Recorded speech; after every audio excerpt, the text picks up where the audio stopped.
এর মৃত্যুর পর তার পরিবারটা বেশ সংকটে পড়ে গেল। খাদ্য বস্ত্রে দেখা দিল চরম অভাব। স্বর্ণকারের বিধবা স্ত্রী তার বড় ছেলেকে একটা হীরের হার দিয়ে বলল, এটা তোমার কাকার দোকানে নিয়ে যাও, সে যেন এটা বেচে কিছু টাকার ব্যবস্থা করে দেয়। ছেলেটা হারটি নিয়ে কাকার কাছে গেল। কাকা হারটা ভালো করে পরীক্ষা করে বলল, বাবা, তোমার মাকে গিয়ে বলবে যে এখন বাজার খুবই মন্দা, কয়েকদিন পর বিক্রি করলে ভালো দাম পাওয়া যাবে।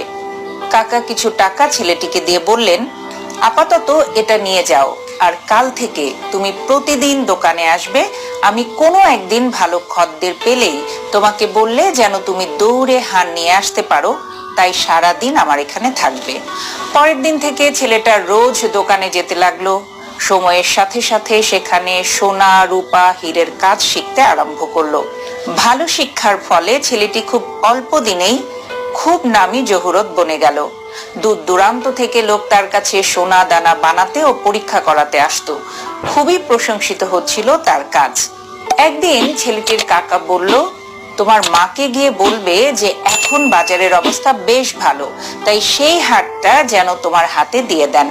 এখন এটা বিক্রি করলে খুব ভালো দাম পাওয়া যাবে।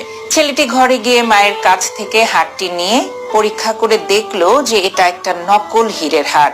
তাই সে হারটা আর কাকার কাছে না নিয়ে বাড়িতেই রেখে দিল। এরপর কাকা জিজ্ঞেস করলো, হারটি এনেছো? ছেলেটি বলল, এনেছি, তবে পরীক্ষা করে দেখলাম কাকা, এটা একটা নকল হার। তখন কাকা বলল, তুমি যেদিন আমার কাছে হারটি প্রথম নিয়ে এসেছিলে সেদিন আমি দেখেই বুঝে নিয়েছিলাম যে এটা নকল।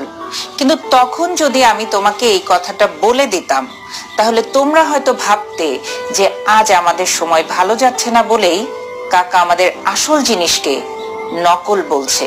আজ যখন এ ব্যাপারে তোমার পুরো জ্ঞান হয়ে গেছে, তুমি বুঝতে শিখেছো, তখন তুমি নিজেই বলছো এটা নকল হার। এই দুনিয়াতে প্রকৃত জ্ঞান ছাড়া তুমি যা কিছু দেখছো, যা কিছু ভাবছো, সবটাই এই হারের মতোই নকল, মিথ্যে। জ্ঞান ছাড়া কোনো জিনিসের বিচার সম্ভব নয়, আর এই ভুলে শিকার হয়েই অনেক সম্পর্ক শেষ হয়ে যায়। আমরা জ্ঞানের মধ্যে দিয়ে সম্পর্কগুলো বিচার করি না। আমরা অনেক সময় তাৎক্ষণিক সিদ্ধান্ত নিই, যে কারণে আমাদের অনেক সুন্দর সম্পর্ক নষ্ট হয়ে যায়। তাই যে কোনো কিছুতে সিদ্ধান্ত নেয়ার আগে পুরোটা শুনে বুঝে এবং বিচক্ষণতার সাথে জ্ঞান দিয়ে বিচার বিশ্লেষণ করব। ভালো থাকবেন।